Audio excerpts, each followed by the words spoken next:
जी अस्सलाम वालेकुम। Tauseef Ahmad step for all की जानिब से। लास्ट वीडियो ओडो के इंट्रोडक्शन पे थी जो मैं ऑलरेडी दे चुका हूँ और मैंने उसमें आपको गाइड भी किया कि आप odoo.com के ऊपर जाके जो भी आप फ़ीचर यूज़ करना चाह रहे हैं या मॉड्यूल यूज़ करना चाह रहे हैं आप उस मॉड्यूल को सिलेक्ट करें और अपना अकाउंट क्रिएट करें।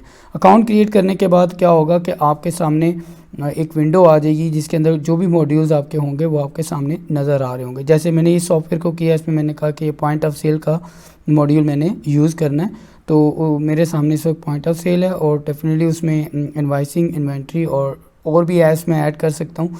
तो अच्छा, इसका आज की मेरी वीडियो का मकसद ये है कि आप जब ओडो यूज़ करें तो बेसिक कॉन्फ़िगरेशन जो है वो इसके लिए जो इंतहाई इम्पॉर्टेंट है वो आपने करनी है। तो आप कैसे करेंगे? आप सेटिंग्स के ऊपर आएंगे और जैसे ही आप सेटिंग में आएंगे तो आपके सामने टॉप के ऊपर यूज़र्स मैनेजमेंट और कंपनीज मैनेजमेंट जो का लिंक्स होंगे दोनों। अभी मैं सबसे पहले कंपनीज़ पे जाऊंगा और कंपनीज़ में मैंने अपने स्टोर का नाम रखना है। जैसे कि मैंने अभी यहाँ पे स्टोर का नाम रखा, उस वक्त जो भी आप कर रहे होंगे वो यहाँ पे आ जाएगा और उसकी बेसिक इन्फॉर्मेशन मैंने ऐड की है और यहाँ पे जाकर मैं उसका लोगो ऐड करूँगा।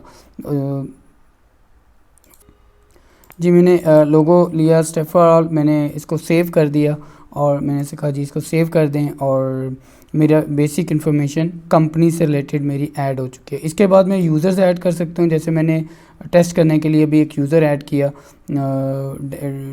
DEO के नाम से, डाटा एंट्री ऑपरेटर। अभी मैं कह देता हूँ कि कोई और ऑपरेटर मैं ऐड कर लेता हूँ। फॉर एग्ज़ाम्पल मैं कहता हूँ जी कि मेरे पास एक यूज़र है और उसको मैं कह देता हूँ अहमद, और मैं कह देता हूँ अहमद एट hello@gmail.com।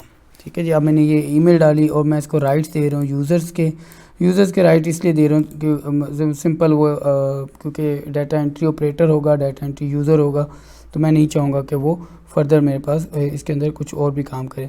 उसकी लैंग्वेज आप सेलेक्ट कर सकते हैं, उसका टाइम जोन सेलेक्ट कर सकते हैं। अगर आपकी कंपनी ऐसी है जो मल्टीपल लोकेशन से ऑपरेट हो रही है और हो सकता है लैंग्वेज का डिफरेंस हो, तो आप लैंग्वेज भी सिलेक्ट कर सकते हैं। और उसके बाद आपने नोटिफिकेशंस हैंडल्स बाय ईमेल्स करना चाहें या इसी सॉफ्टवेयर के अंदर आप करना चाहें और उस ईमेल के सिग्नेचर आप यहाँ पे सिलेक्ट कर सकते हैं। फॉर एग्जांपल मैं कह देता हूँ जी कि अहमद तौसीफ़ और मैनेजर GD स्टोर, और इस तरह की जो भी इंफॉर्मेशन है, कॉन्टैक्ट वट जो भी आप देना चाहें आप वो इसके अंदर दे सकते हैं। मैं यहाँ पे कुछ भी लिख देता हूँ और मैं इसको सेव करूँगा तो ये यूज़र जो है वो मेरा क्रिएट हो जाएगा सिस्टम में।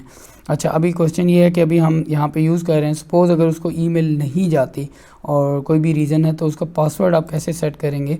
तो उसके लिए तरीकाकार ये होगा कि आप उसको सिलेक्ट करेंगे और सिलेक्ट करने के बाद आप एक्शंस में आएंगे तो चेंज पासवर्ड, यहाँ से आप जाके पासवर्ड उसका आप चेंज कर सकते हैं। मैंने फ़र्ज़ किया पासवर्ड दे दिया और मैंने इसको सेव कर दिया।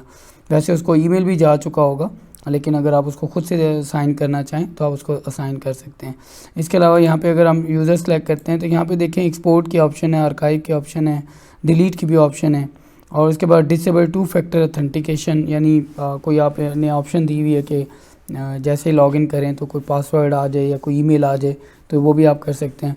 सेंड पासवर्ड रीसेट इंस्ट्रक्शंस भी आप सेंड कर सकते हैं और इनवाइट कर सकते हैं आप उस यूज़र को कि वो 2 फैक्टर ऑथेंटिकेशन को एक्टिवेट कर ले, एनेबल्ड कर ले। ठीक है, तो उसके बाद हमारे पास मैंने आज आपको इस वीडियो में ये बताया कि आपने बेसिक कॉन्फ़िगरेशंस लाजमी करनी है। और अब क्यों करनी है कि अगर मैं पाकिस्तान में हूँ और मेरा जो करेंसी है वो पाक रुपीज़ यूज़ हो रही है, मैं डॉलर नहीं यूज़ कर रहा, तो ऐसी सूरत में आपको ये कॉन्फ़िगरेशन ज़रूरी है। उसके बाद फिर जब आप प्रिंट आउट्स लेंगे या कहीं पे भी तो आपके सामने ये सारी चीज़ें का होना ज़रूरी है। तो thank you so much for watching my video. Please subscribe my channel और बेल के आइकन पर ज़रूर क्लिक करें ताकि आपको आने वाली हर अपडेट मिल सके।